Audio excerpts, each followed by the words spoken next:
Hey, what's going on? This is Ricardo with the Code 7 Podcast Network, and this is going to be episode 330 of Within the Trenches, True Stories from the 911 Dispatchers Who Live Them. This episode is sponsored by Rapid Deploy and supported by INdigital, the leader in next-gen core services. And, man, there is so much that is going on. Um, I wish I could tell you everything right now, but I can't. I will be telling you all here shortly, soon enough. Um, you will find out everything that's going on. Um, it's June 25th right now, so probably in about 2 or 3 weeks, I will be able to let you know everything that is going on. I cannot wait. Um, but going on from there, a big thanks to the patrons for your continued support. There is all kinds of new content that is coming. You are getting this episode early. So everyone who is a patron, you get early access to episodes ad-free, and a bunch of other things that are coming. The behind the scenes series, the little mini doc that I did at the Georgia Emergency Communications Conference, a lot of stuff that's coming. So thank you so much again to the patrons for everything. And my guest today, I am very excited to have her on. I met her back at the Calnina conference. We had actually been talking a while before that over social media and everything, but I officially met her at the most recent Calnina conference, and it has been awesome. A very good friend, was also a keynote speaker at Dare to Be Great conference, did the opening session at the Calnina conference, just so many good things. And I'm going to bring her back up on the screen here. And my guest today is Rosa, and she is the manager with Alameda County Regional ECC in California. How's it going? It's going great. Thank you for having me today. Very excited to Oh, be here. of course. This is good. You know, I wanted to have you on actually at the Calnina conference. You had a lot of duties though. You were busy, so I thought, you know what, I'm going to save it and have her come on a different time, and here we are. So I'm so happy to have you. Thank you. We were a little we were shaking and moving back then. So yeah, it was pretty busy, but it was an amazing conference and our biggest one thus far. So we're hoping 2021 will be our biggest yet. But with the current situation, we don't know. But we're still very hopeful. Yeah, there is a lot of stuff that is going on. I mean, so we recently had heard that the national conferences had canceled. Both NINA and APCO canceled their conferences, which is a bummer because that was going to be, you know, over there in your home state, and that was going to be fun. And but you know, ultimately, it's about the health and everything of everyone. So you know, I am glad that they did it. It sucks. I'm not going to get to see everyone, and we're all going to be missing out on that time spent. But you know, health, we need to stay healthy. So I'm all about that. Absolutely. Health is wealth. And I think kudos to APCO and Nina for canceling in the spirit of keeping all of us healthy. For sure. Now, there's a lot of other things that are going on, and a lot of things that we're going to be talking about here as well. But what I want to visit first is I want to go back in time a little bit, and I want to learn a lot more about you and your public safety career, your 911 story. You know, how did you get involved in public safety to begin with? Did you have family that was involved, or did you fall into it? How did it happen for you? Well, I actually think about this often when I count my blessings because I kind of fell into it, just like a lot of us, right? We hear it time and time again. No one grows up saying, or the majority of us don't grow up saying, hey, when I grow up, I'm going to be a 911 dispatcher.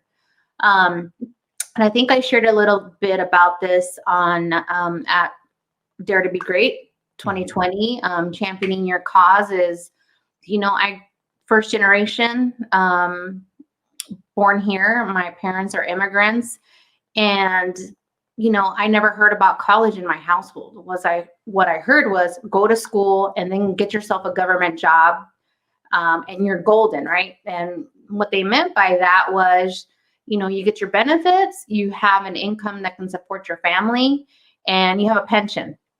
That's the immigrant's dream is, they come here for growth, to progress, and for the next generation, their children, to be better than them.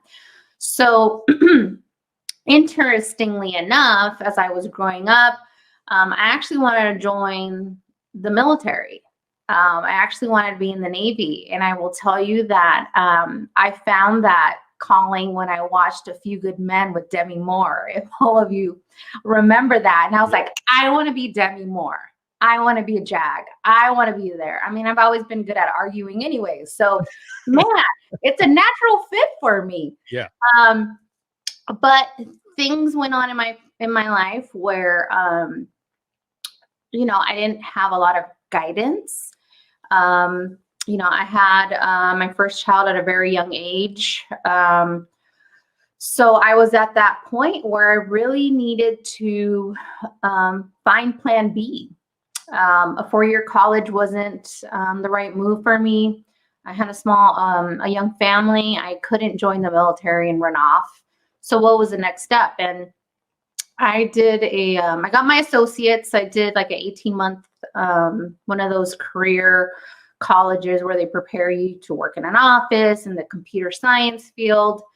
And after that, a couple years after 9/11, I was really starting to explore what are my options.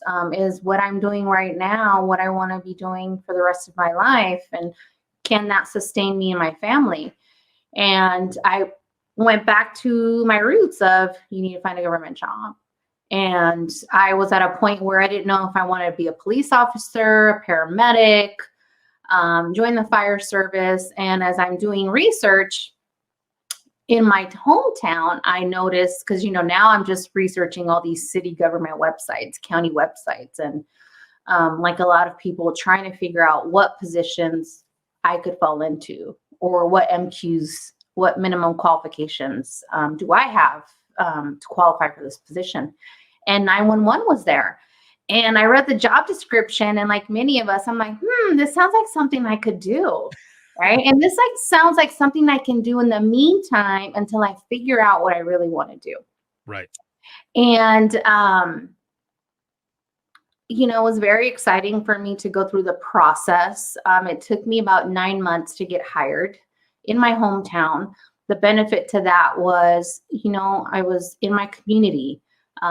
Learning geography wasn't a huge challenge for me, right? Because when people would call in and they'd describe a store, they describe the location, or they'd give me a name, I knew in my mind where that was. And I was also able to use my language. I speak Spanish. I'm fluent. I read and write in it, and I speak it, obviously. And I didn't have to use a language line. I was able to use one of the things I'm blessed with, my first language, which is because I spoke Spanish first and then learned English in school, to use that to benefit me and my team, right, and the community. So I got into it in 2003, and started as your line level dispatcher. And that's where I got started. And little by little, just started progressing, had to leave my hometown, my home agency, to promote, to do the things that I wanted to do for my career. And here I am. I'm at my new agency, Alameda County Regional. I came here in 2013, and I'm still here, and it's my new home. Man.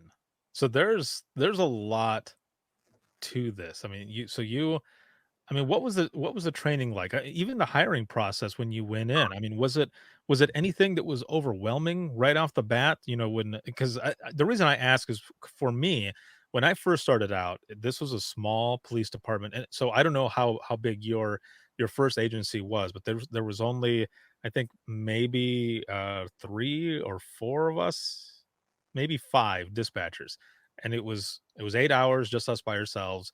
I mean, there were about 12 sworn police officers.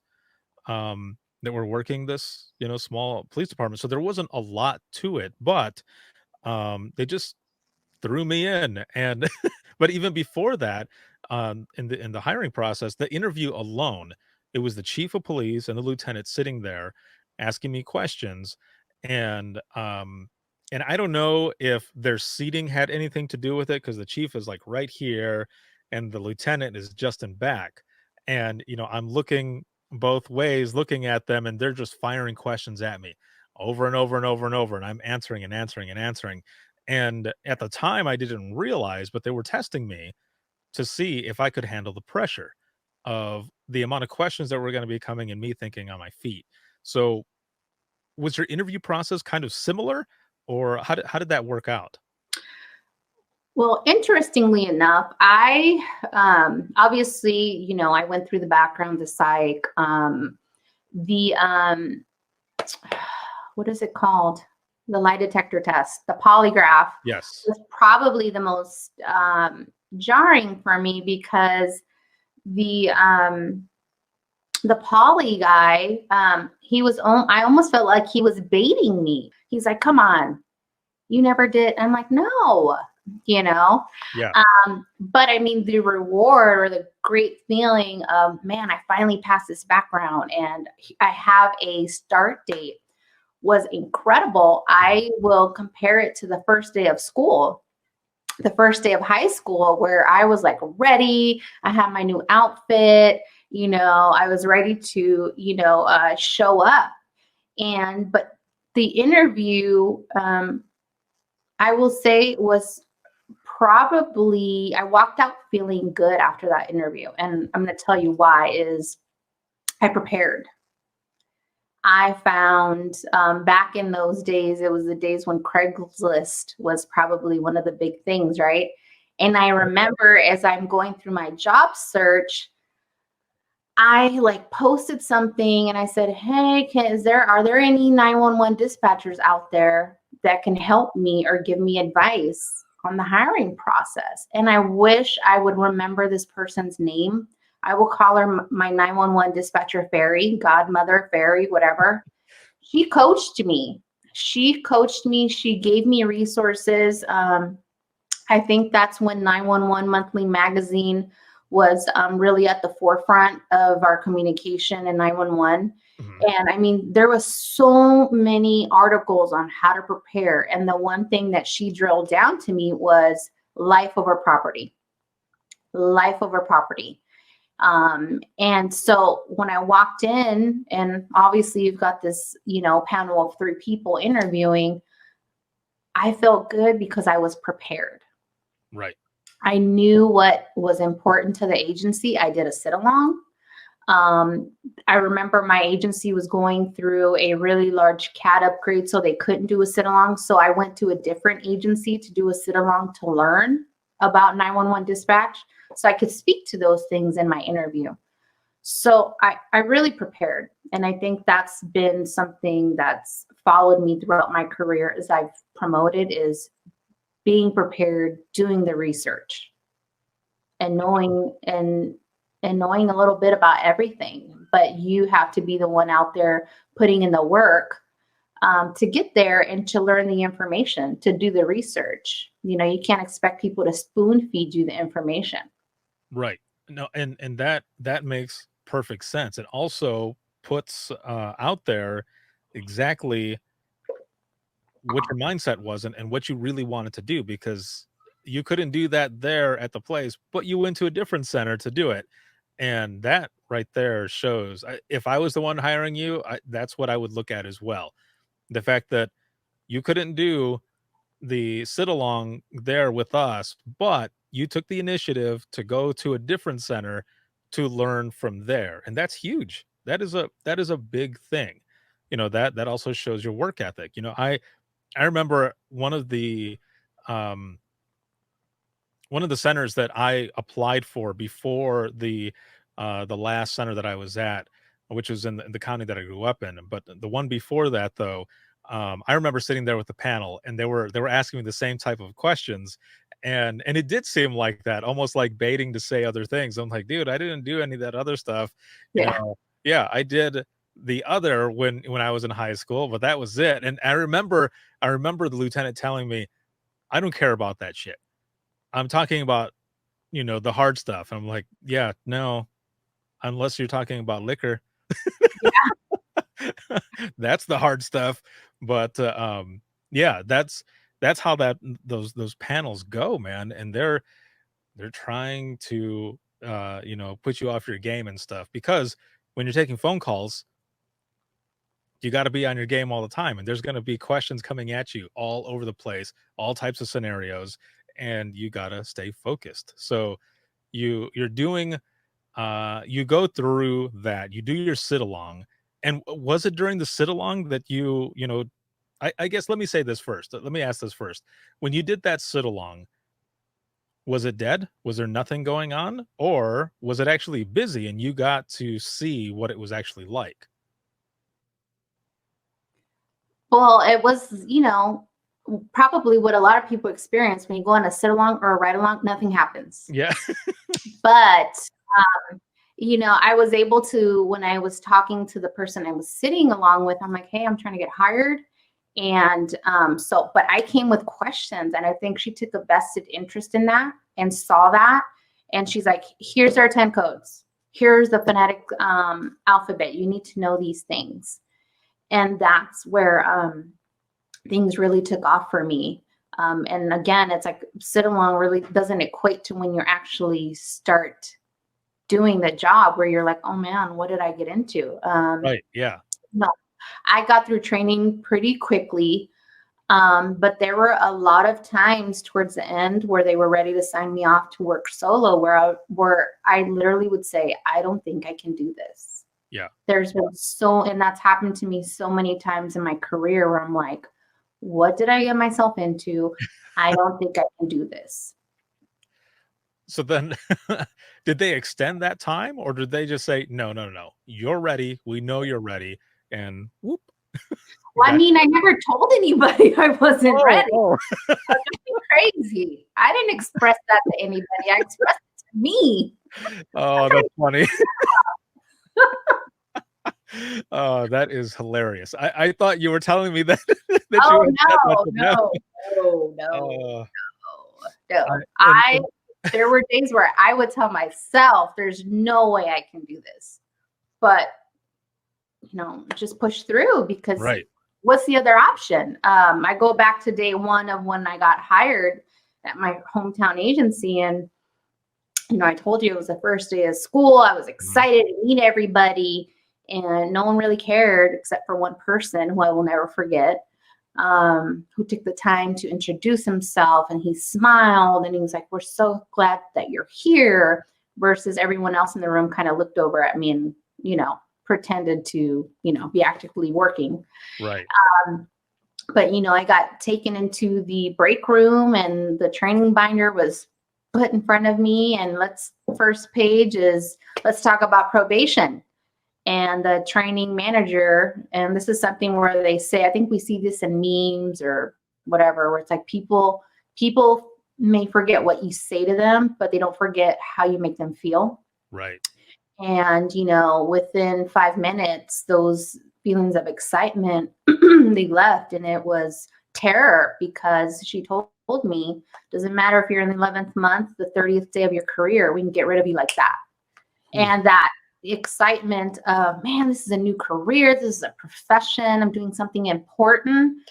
It was like, man, I don't want to lose my job. Like, I got to feed my family, and the Yeah. sad part is, I thought that was the norm. I thought that was the expectation. And I did that to other people. I trained how I was trained. I did that to other people because I thought that was the norm, and it wasn't. And I would say that probably helped you, though, in a way, because you learned from it, even though you trained that way as well. I mean, you are telling me right now that you found out that it really wasn't the norm. Excuse me. And you learn from that. You learn from other stuff that goes on. I know exactly what you're saying, because when I there was one point where we were so short staffed that all of us were trainers.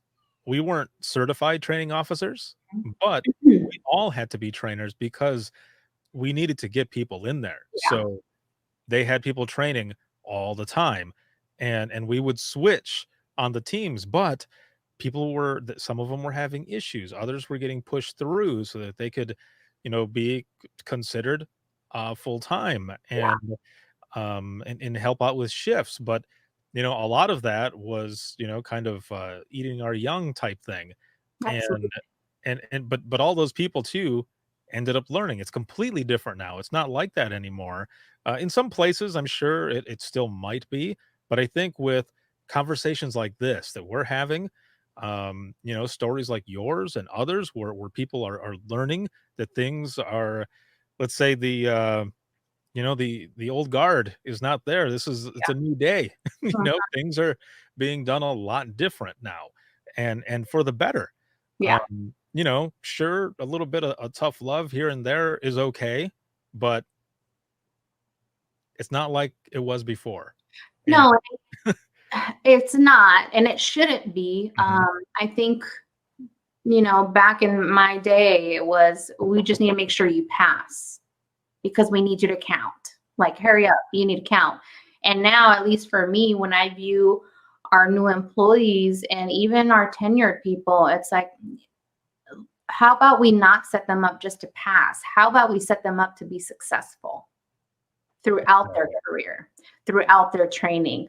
Yeah, we want them to pass, we want them to count. It helps you reduce the overtime, the burnout, but there's still a human being involved. And it's our job to set them up for success, not set them up for failure. I mean, what's the benefit to that? There Right. is none. No one wins. No one wins in that situation. Exactly. No, you are fully correct there. And and that's how you keep people as well. I tell people have asked me, how do you get away from this turnover and keeping people and all of that? And like, it's got to start at the top, man. Like, in my opinion, it's got to start out at the top. If I'm working at a place where the director or assistant director isn't taking that time with us in there, or is just kind of doing their own thing, I mean, I'm not going to want to work for you, even no matter how good the pay is. I'm not gonna wanna Mhm. be there.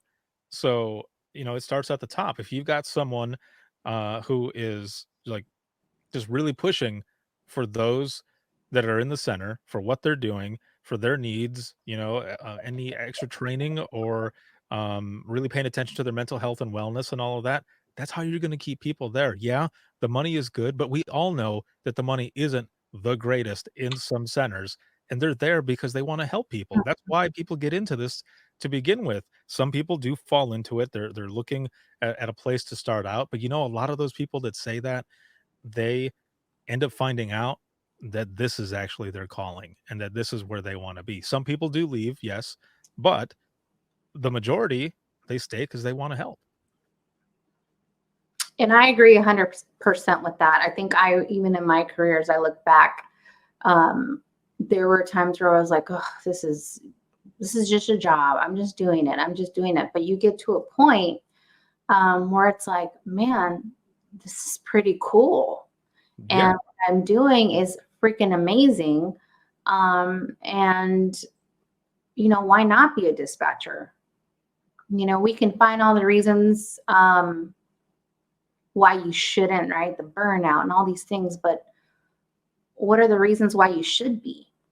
And I think that's where we, as a people who are in it already, and as we hire people, we're so focused on painting the negative. Well, you're going to work. Are you going to work all this overtime? You have to work the holidays, right?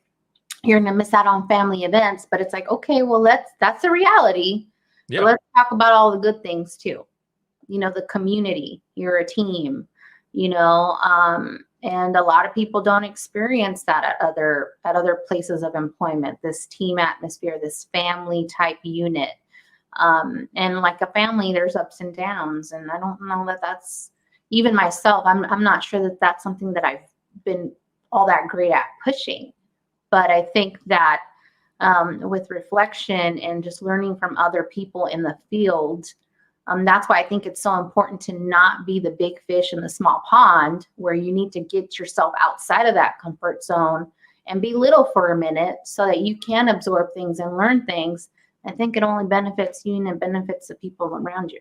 Of course. Yeah, definitely. Now, you end up going through your training and everything. You're walking in there. One of the things I wanted to ask actually is, when you walk in, what are you looking at? For those who are listening and those who are watching, what is it like for you as you're walking into the center? How many screens are there? To kind of paint the picture, and how are you feeling? Because I know for me, even though I had 3.5 years of experience from the one person small police department, going into a county central dispatch was overwhelming. Seeing all the stations, there was only 5 in there, but still, it was more than what I had dealt with before, and listening to the amount of calls that were coming in, I mean, the call volume alone was way up there, so it was a little overwhelming. I wasn't sure if I was gonna be able to do it, but I knew that it was something that I wanted to do because I loved doing it when I had first started out, and I wanted to continue doing it. So for you, what was that like for you? Well, when I went to my current agency, I came Mhm. in as a supervisor. So I was still working on the floor. But for me, silly me, I was like, man, this is exciting. This is exactly why I left my agency. I wanted to do something more, I wanted to be involved in something greater. And I remember telling my little sister, I'm like, man, it's like working in the Pentagon, all these screens. You're involved in all these, like, because my center, we handle mutual aid within the state. And so I'm like, you're part of this, those big fires that are out in California, we're responsible for sending a response. I mean, I was excited for being part of something greater. Mhm. And at my first agency, we dispatched police and fire. But it was obviously, I'm sure a lot of agent dispatchers know that when you're in this kind of combination center, fire's kind of by the wayside, and PD is the priority. And so when I went to my new center, it was just fire and EMS. So when I would EMD calls, I'd still be thinking like a PD dispatcher. When they'd call and say, she fell, I'm like, well, in my mind, I'm like, well, who pushed her? What happened? You know what I mean? Right, yeah. And so to go from this adversarial relationship with your callers to this, I don't even know how to, people thank you when you're done helping them off of a medical.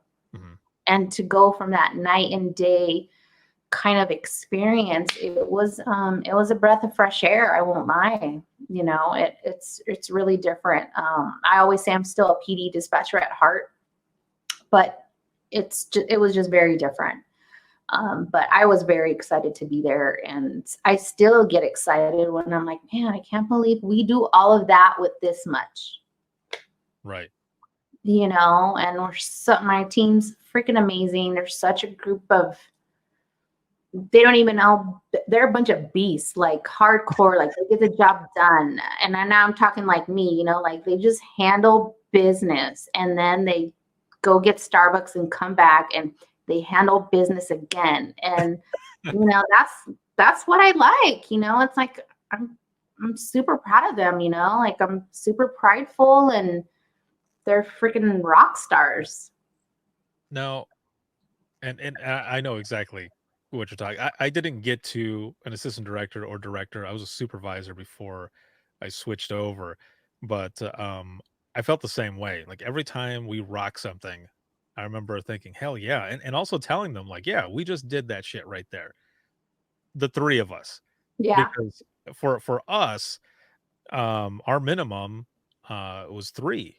I think that was Sunday through, or no, Monday through Thursday. It was a minimum of 3 for the entire county. And we had tons of agencies that we were dispatching for, and everything. We did all 3 disciplines. But on the weekend there was 4 minimum.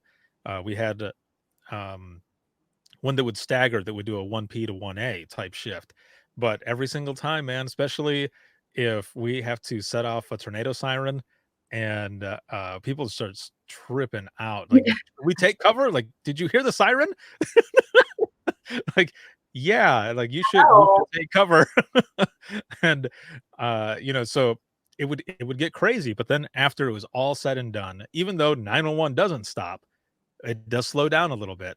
But after those crazy times, yeah, we would all sit back and be like, boom, we did that. We just did all of that. So I fully know that feeling. Like as you were talking about that, like my adrenaline started picking up because I was like, yeah, yeah, like want to get back in there, yeah. and take those calls. It's awesome.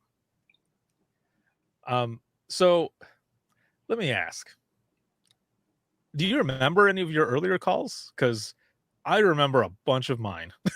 But, when you were first starting out, whether it be in your original agency or, where you're at now, as you were coming in, any early calls, either the very first one, if you remember that, or some of the earlier ones that you remember dealing with?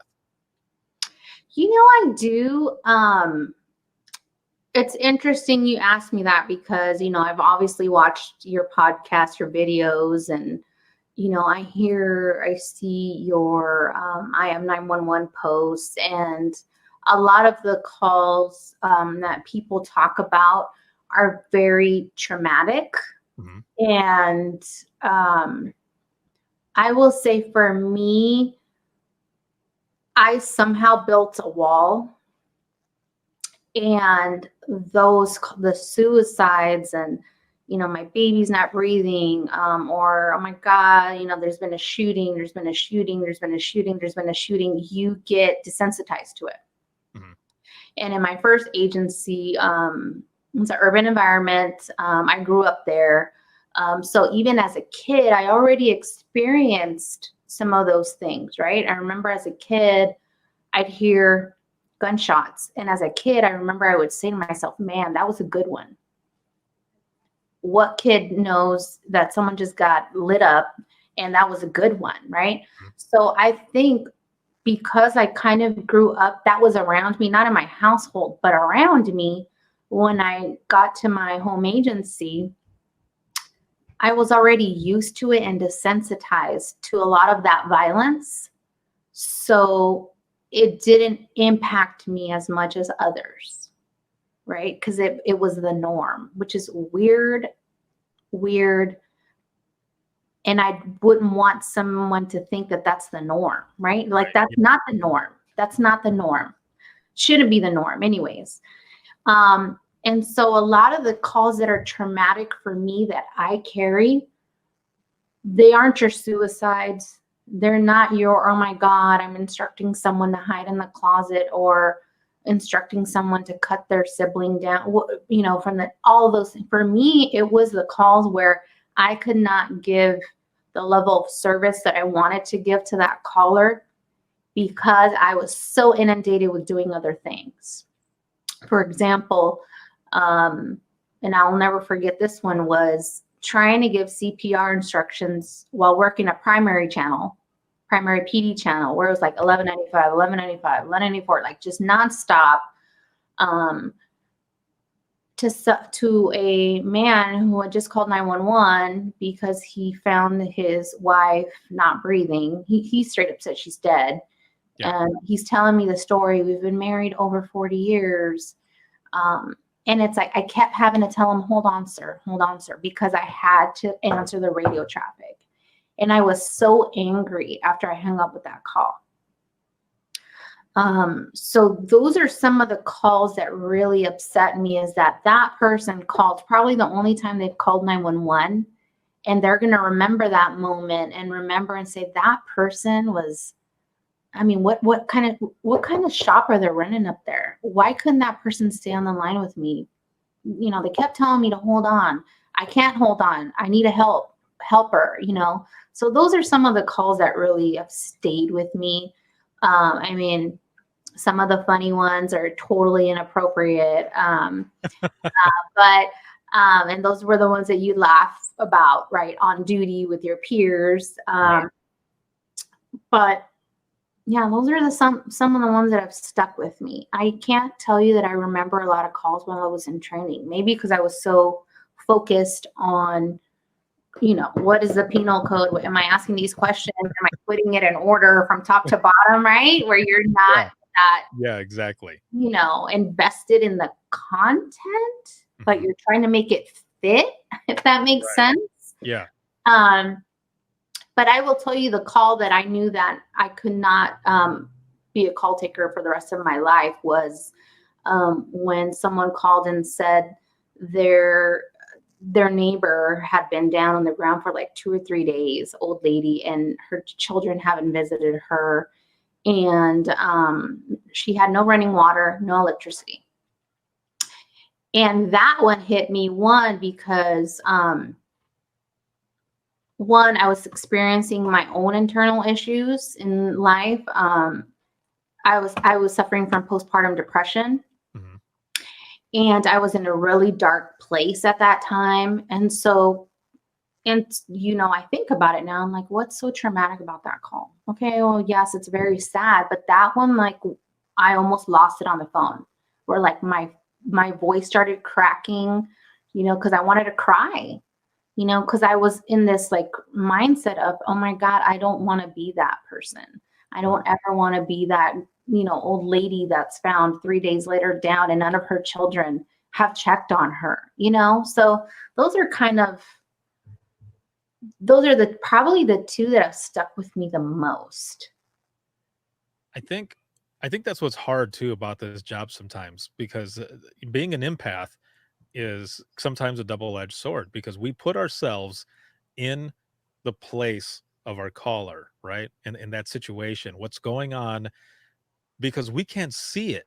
We Yeah. cannot see what is going on. So in order for us to imagine, and sometimes the imagination is worse, right? Yes. Than what it exactly is going on when people get out there. But we put ourselves in their shoes to one, feel, and two, really relate to what's going on so that we can help them and also get the information, relay the information to whoever is going out there. There's so much that goes on, but I think, and in your situation, with what you were dealing with, you were doing what you do, or what we do as dispatchers and call takers, is we put ourselves in those shoes, and sometimes it is overwhelming. It's like a suicide call that I took where these two brothers were involved and one of them ended up shooting himself in the head, and that one messed me up because I I was putting myself in those shoes like, "Damn, what if this was my brother and I, what if it was this?" And when I got off of the phone, um, I remember my supervisor looking over at me and saying, "Are you okay?" And I said, "Yeah, yeah, I'm fine." But I wasn't. Yeah. I was not at all. I just continued on with the shift, and it was when I got, out of work, I called my brother right away, and he answers, and the first thing I said was, "I love you," and then Hmm. he responds with, "Shut the hell up." Like, "What's going on? Why would you just call me and tell me that at, like, 4:30 in the morning?" And then I told him what had happened and that I needed to talk to him. It was the only way that I was gonna feel better was to hear his voice, and he's like, "Damn, well, I love you too." So I'm right there with you with those types of calls that stick, and, there's stuff that happens in our own lives um, that affect some of those, situations as well. Now, was there was there a call, or was there a situation, or was there something that happened that really solidified the fact that this job was something that you were meant to do? I will say that it wasn't a call, but it was more so, I feel and I felt at the time, especially when going over to my new center, because I truly feel that, I wasn't brought over to train or teach the dispatchers how to do their jobs. They had the mechanics, right? So, I'm a brand new supervisor. I've never sat in front of the dispatch console at the center except for a sit along. And how am I supposed to train them or teach them how to do their jobs? How to do, you do this in CAD, you do that. You know, I wasn't hired for that. What I was hired to do was to help with morale. was to bring soft skills to the table. And I believe that the moment that I rallied up my team at the time, the dispatchers on my shift, to put together quarterly training, I really felt like that was a moment where I'm like, I need to be doing this. I need to be motivating my team to do X, Y, and Z. So at our agency, when I joined up, they were doing quarterly training, and or was it every other month? I don't remember how it was at the time. But the people on shift were saying, you know what? We want to train. We want to train on what we want to train. I am an SME, I should be able to do X, Y, and Z. And I agreed. I think that's part of, developing your people, making them feel good about what they do and as individuals. And so I remember going out to the floor, and I had some strong dispatchers, right? They knew what to dispatch. I didn't need to tell them what engine needed to go to what, I mean, I didn't know, right? But to have them and say, hey, let's sit down. How are we going to present this? Because you have to present this to your chain of command and say, this is what you want to do. You can't just bitch about it. Right. You can't just bitch about it. And we're so good about bitching about things, and it's like, they're going to want an agenda. They're going to want an itinerary. They're going to want you to present something to them that says, hey, this is the subject that I want to teach on. Here's why I'm qualified to teach it, and here's the content. And I remember, a couple dispatchers like, I don't even know why we're going to put all the work into this. They're just going to say no. And I was like, how do you know that? You haven't even tried. Let's work on it. And sure as, that's been something that we've encouraged in our centers. Like, if you have something you want to teach, come teach it. But present it. And I think that teaches people, if they want to promote, that's something they can talk about in an interview, right? They can say, you know what? I put together this training at my home agency. I put together the PowerPoint. I did this, and that. I presented it up the chain. I mean, there's so many different opportunities for lessons in just doing that. And that's how I view things. And that's how I knew it's like, you know what? I want to do this. This is something that I enjoy. Whether or not, I can continue or I want to continue to answer phones and speak to the public, that's another story. But there's something else that I want to do here. I want to help people grow. I want to make the center better, and make it a better place for the people. Dang, man. Need to go work for you. No, I mean, it's, I always say, Ricardo, I may not do everything right, but I walk away every day knowing that everything that I do comes from a place of positive intention. Right. And that's how I go to bed peacefully, is I never try to, who goes to work trying to make it a miserable place, and if you are, you shouldn't be there. Right. Yeah. But I also realize as a manager, it's like, we have to meet both parties both ways, right? There's a budget. There are civil service rules we have to follow, but how do we make it work to where both sides are happy, or at least meet halfway?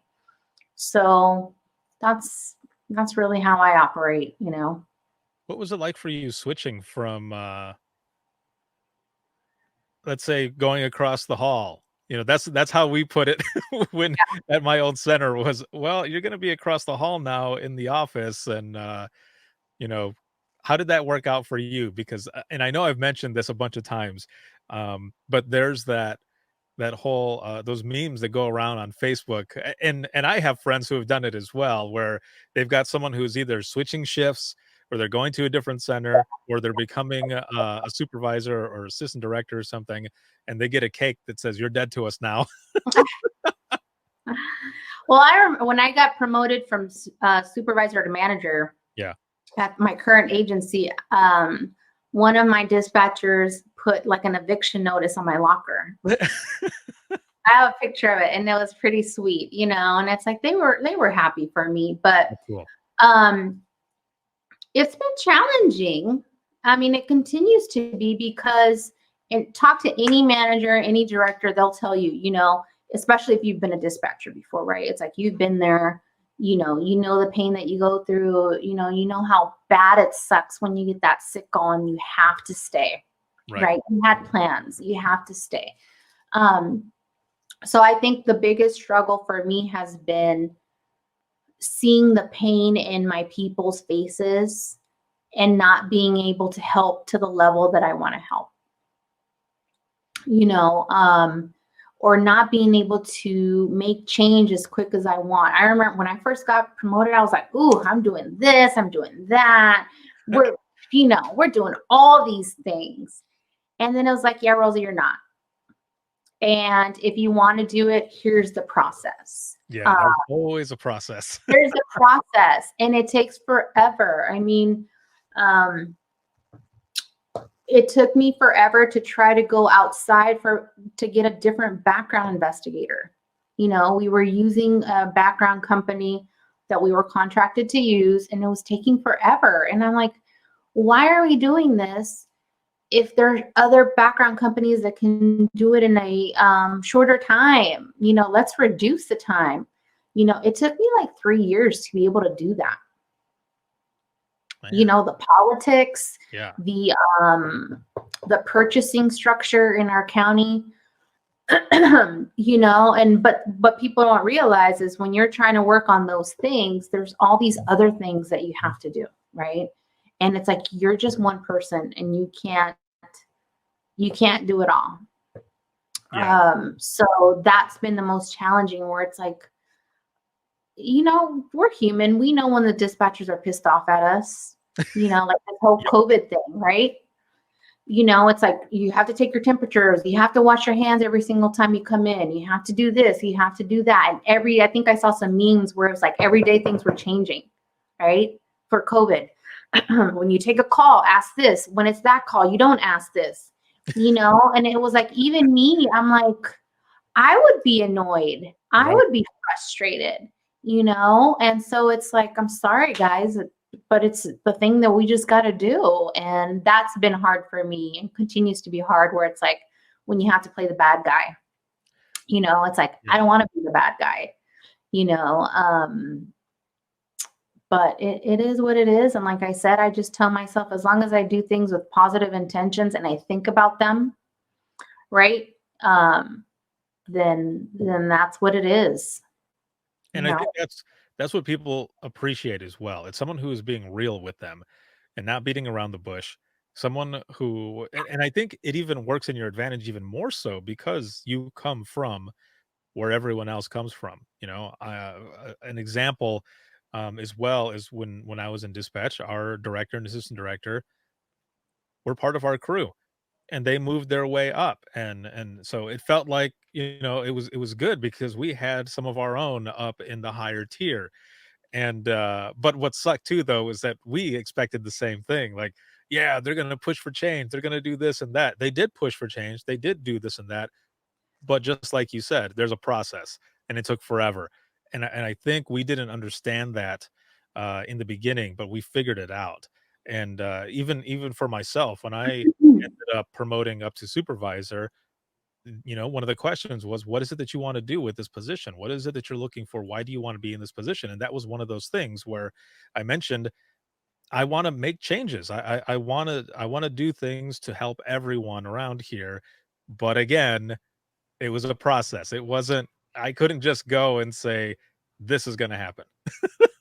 Well, that, and I think, it's a double-edged sword, where it's like you want to make these positive changes, but they're not positive changes for everybody, Yeah.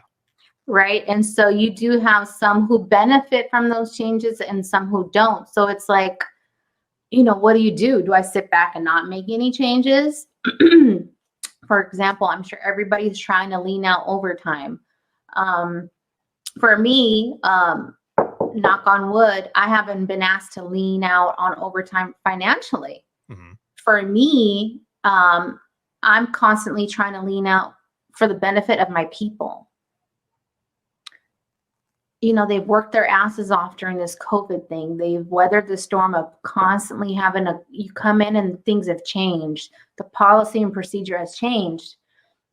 But now we're in fire season and we have to upstaff. And it's like, okay, well, where do I cut so it can be some kind of a break for them? Can they come in later so they don't have to wake up as early?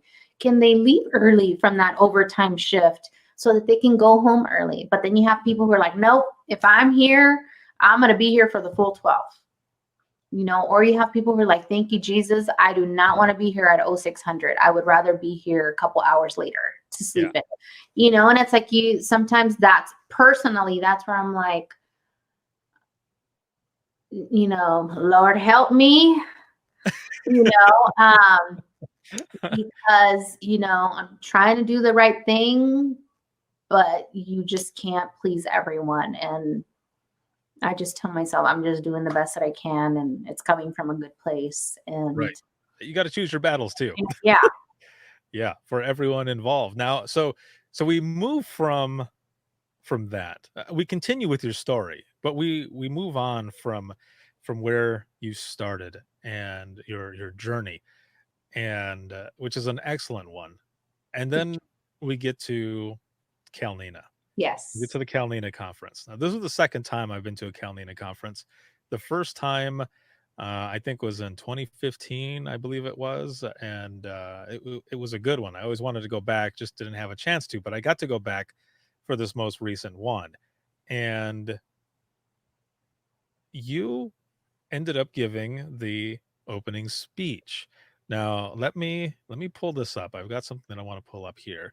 For those who are listening, I'm pulling up a picture of Rosa where she is at the podium giving this speech. Now, can you give us just a quick summary of what this was about? How you came about doing this as well. yeah. So I'm currently the second VP for Calnina, and as we prepared for our conference, Calnina 2020. Um, I was tasked with finding someone to do the opening remarks. And we've all been to these conferences, right? And usually you try to get the local chiefs to come out to, say, welcome to my city. So nice to have you all 911 professionals. Let me tell you a story about the time you changed my life. And it's usually you dispatch them to the most critical call of their career. So you start off with, you dispatched me to this call. They jump into the details of this heroic call. And that's why you're important. Without you, we couldn't do our job. And that stuff gets old. Mhm. I personally check out sometimes, not all the times, because you do have sometimes that are really, really engaged, right? And you can tell this is not a recycled story. Right. Yes. Um, and I expressed to my team, the executive board, I'm like, I want to do the opening remarks. And my message is going to address everyone that's there. I wanted it to leave an impression on the first time attendees. Which there were many first time attendees Yes, there. It was yes. awesome. I wanted the first time attendees to get some guidance right out the gate, how to make the most out of the conference. And I also wanted to address the more seasoned conference attendees who may or may not go to all the classes, the workshops. Maybe they're more to network versus gain content out of the conference. And I also wanted to address the vendors and the vendors who support the conference and support our profession. The three things for our new attendees was, push yourself. If you don't know what CPE is, or what is Next Gen 911, if you see a GIS class, just go to it, learn about it. For our attendees who have been here often, just go to a class. You're always learning. Don't just, sleep in and not go, or don't just, go check out the city highlights, right? Um, but invest and also share your story with others, because you might help someone, and in turn it's going to help you. It's going to rejuvenate you. It's going to re-energize you and remind you why you're still in it. And for our vendor partners, it was really remind them that even though they are speaking to just your line level dispatcher, right? is that line level dispatcher is eventually going to make some decisions on equipment and purchasing. And you always remember how someone made you feel. If you walk up to the rapid deploy booth as a line level dispatcher and they make you feel like you're less than because you're not the money maker, you're not the decision maker, they're going to remember that. And Right. when it's time for them to promote and start, they're going to remember, oh, I don't know, they have really bad, poor customer service skills. Let me tell you a story. You know, you don't forget those things. And for me, it was really just,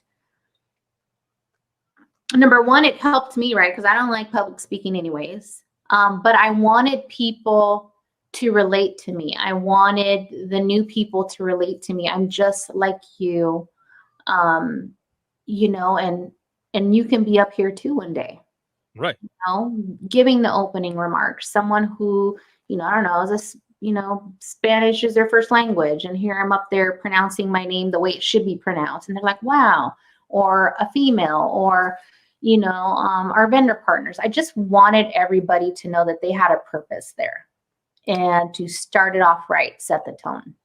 And it definitely did, because I remember sitting there with my friend Leah, and man, as I was listening to you talk, I was thinking, hell yeah. Like I was getting into it, and other people were too. I mean, people were they were cheering while you were talking.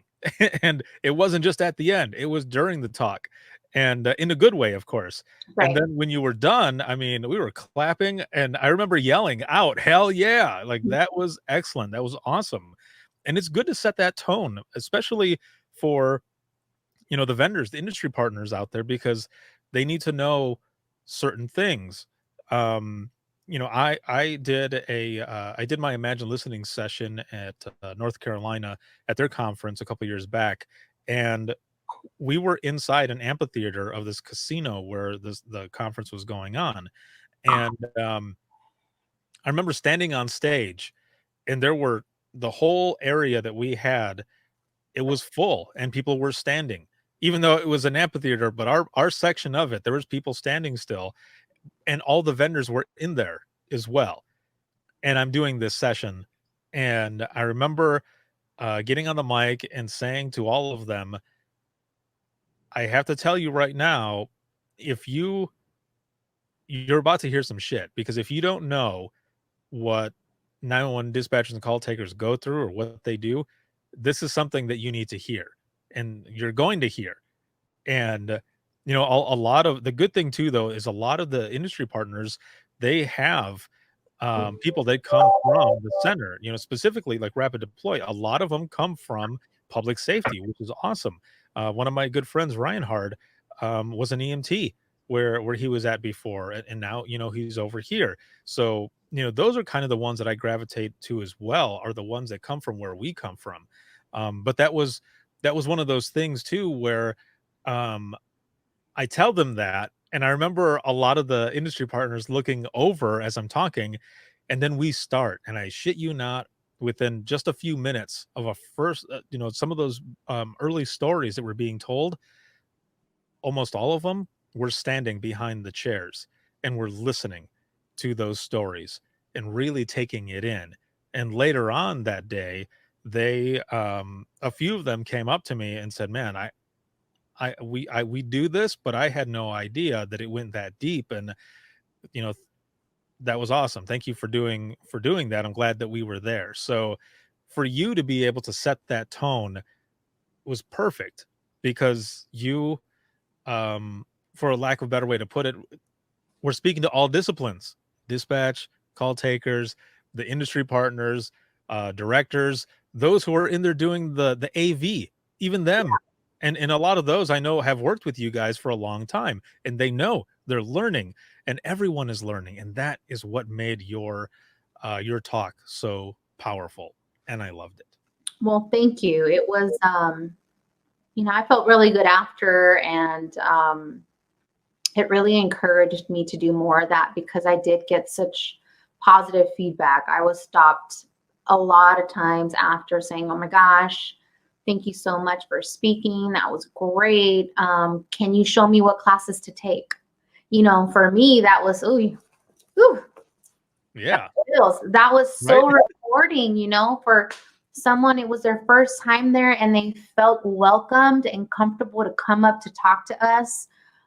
Because I think from my experience in going to these conferences, you see the executive board or these people who are running it, and it's like, oh, they're, you don't want to come over and talk to them. So for me, it was like, no, like, come talk to us. Right. You guys are going to be the next leaders, the next ones championing our cause, right? Right. And so get in there, learn about it. Please come talk to me. I mean, I love when people come up or reach out, whether that's on Facebook, wherever, and like, hey, how do I do this? How do I do that? Or how did you do that? It's so rewarding. And, those are the small victories, I think, in our careers and our professions, is when you can, and it's so cliche, right? When you can give back, but it's amazing when you can, and to Right. be able to provide people that support and for them to feel comfortable, with approaching you. I think that's huge. It's Yeah. amazing. And then we go from there, and a few months later, you're now doing the keynote on the last day of the Dare to Be Great conference, and it was championing your cause. Now, what was your I guess your inspiration and motivation for this session? I remember when you sent me the PowerPoint, the presentation, I don't know, a week or so before we were going to do all of this. I was already pumped for your session because you put so much of you into it, and a lot of what you've told us already here on this episode too. But there was more to your championing the cause.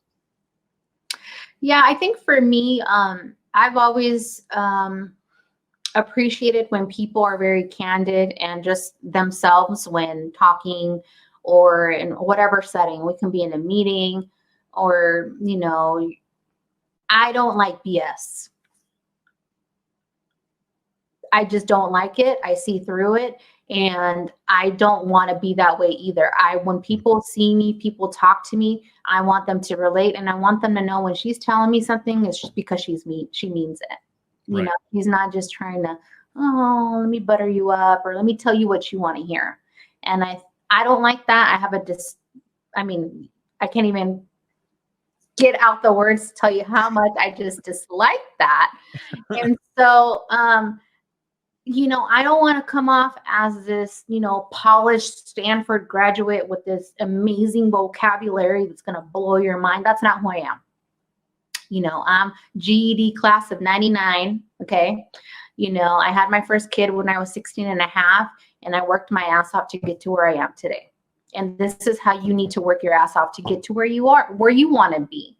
Right. And that's where it was coming from, where it's like, you have to be your biggest advocate. I say that time and time again. You have to be your biggest advocate, and you have to get yourself to where you want to be. You have to map it out and check off those boxes. And that's where my inspiration came from. And I think I shared this to you after Dare to Be Great, but there was a moment where I wanted to pull out and I didn't want to do my presentation. Just because I, again, was kind of in this rut, personally and even professionally. It was right during when all the COVID stuff started, really ramping up. I mean, I didn't even want to say the word in my presentation. I didn't want to acknowledge it. Mm-hmm. So it was just my way of just sharing my message. It's something that I share with everyone. I share it with my children. It's like, you have to hustle. You can't wait for people to spoon feed you the information that you need. Yes, find mentors, right? Find people that are going to be invested in you and are experienced and can tell you how to check off those boxes. Right. But once they map it out for you, you got to be the one to hustle through them. And that's what I think that's the message that I wanted to send, was don't be stagnant. If you want to go somewhere, whether that's, whatever it is, you want to drop those 10 pounds, well, put in the work, right? And start small. Don't try to, do all these 20 different things at the same time. Join CrossFit, start fasting, start juicing, start doing all these crazy things, because that's not going to be good for you. But at the same time, it's, also surround yourself with people who are going to help you succeed. And that's the biggest thing that I think people need to understand is, when you're chasing that goal and you want to be better, guess what? You're going to have to drop some dead weight. Yeah. And that might mean some of your friends. I think I said it, you can't expect to, fly with the eagles if you're hanging out with the chickens.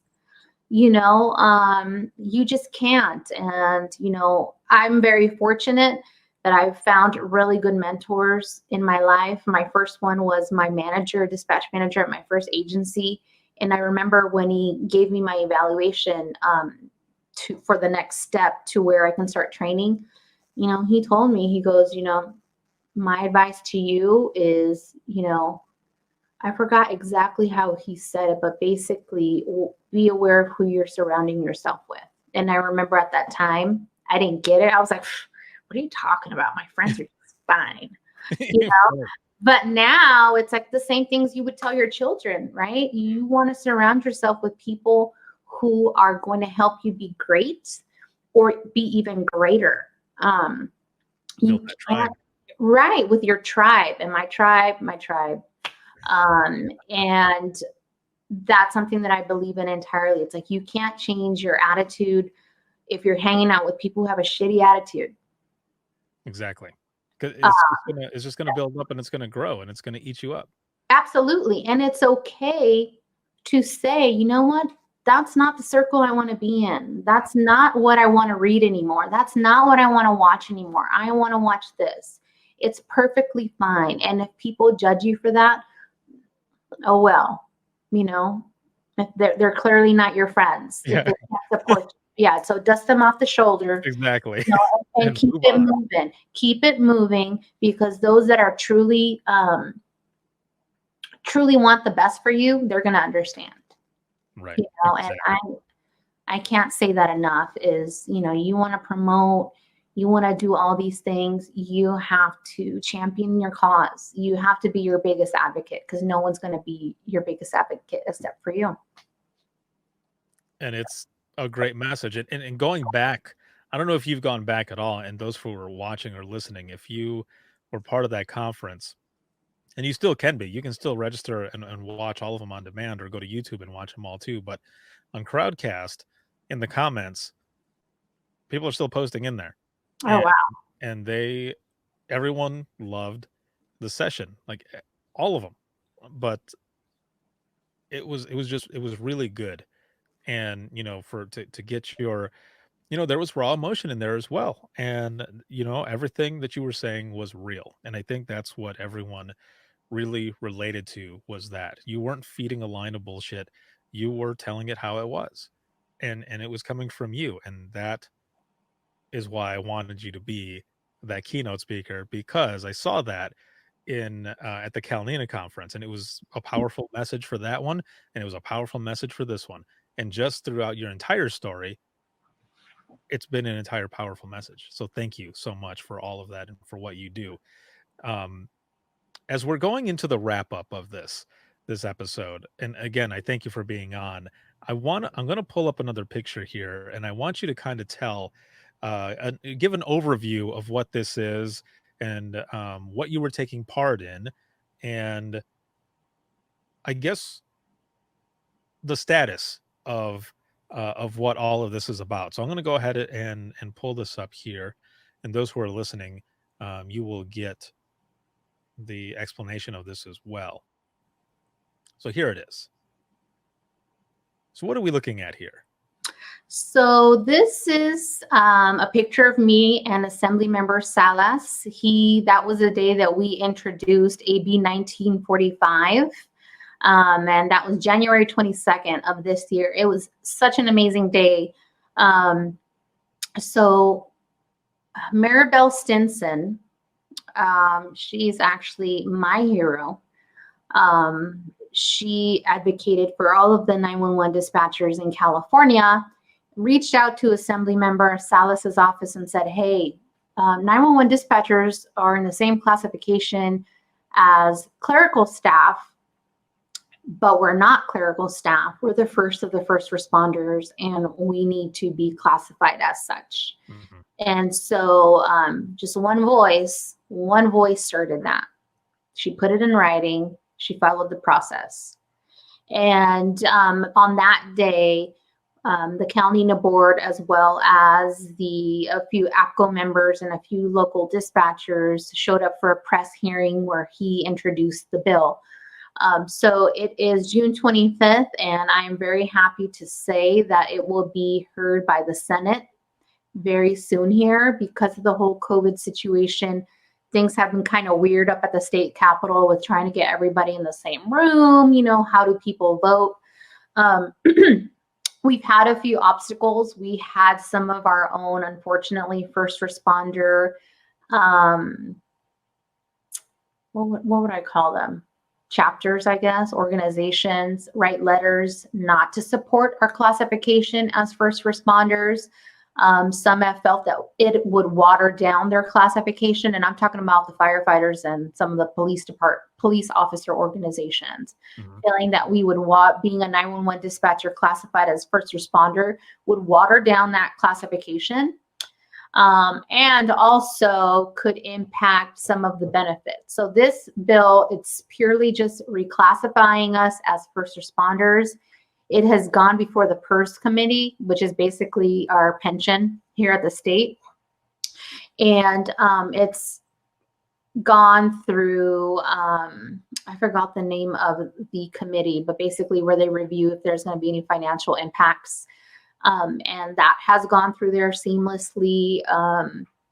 So it's been going pretty well for us, and it'll be a huge victory for all California dispatchers, 911 public safety dispatchers. So it's been incredibly rewarding to go through this process, to be part of the process at the forefront legislatively.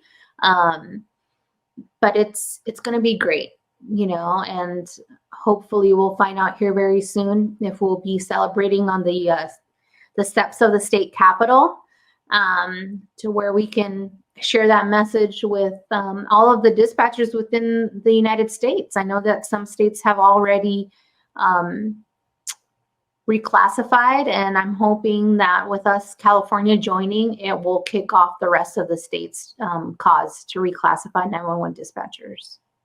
That'll be really good. Yeah, because I've been watching what's been going on there in your state and throughout other states here, and things are picking up. There are some states where they're just not doing anything at all, but I think it's slowly happening. I think there's a lot of stuff that has been introduced, but like you were saying, things are with the pandemic and all of that. It's just a slow process. Now with this, um, it goes through and everything. Where do you see it going? Like where are the benefits from this as well? In the future, because right off the bat, there's not going to be. It's the reclassification. Right. It's the addition of 911 dispatchers and call takers within that classification. But in the future, like where do you see it going? In your circles there in the state of California, I'm sure there's been conversation as to what it could look like in a year or two or five or whichever. What does the future look like with that reclassification in place? I'm not sure. I mean, obviously, let's all be honest, dispatchers would love to be able to get a safety retirement. I don't know that that's in the cards for us just now. But an example of how this may help us is we had the Napa County fires, where and in Sonoma County, where a lot of homes were decimated, a lot of lives were lost because of these large fires. And a lot of the dispatchers out there dealt with a lot, and they were not given the same amount of wellness visits as the police officers, because they were not considered first responders. So in our discussion of AB 1945, that was one of the big things was, well, our people need help too. And why Why do I get 3 visits, but you get 10? I get it. You're out in the street, but I was on the phone with people yelling for help and they died.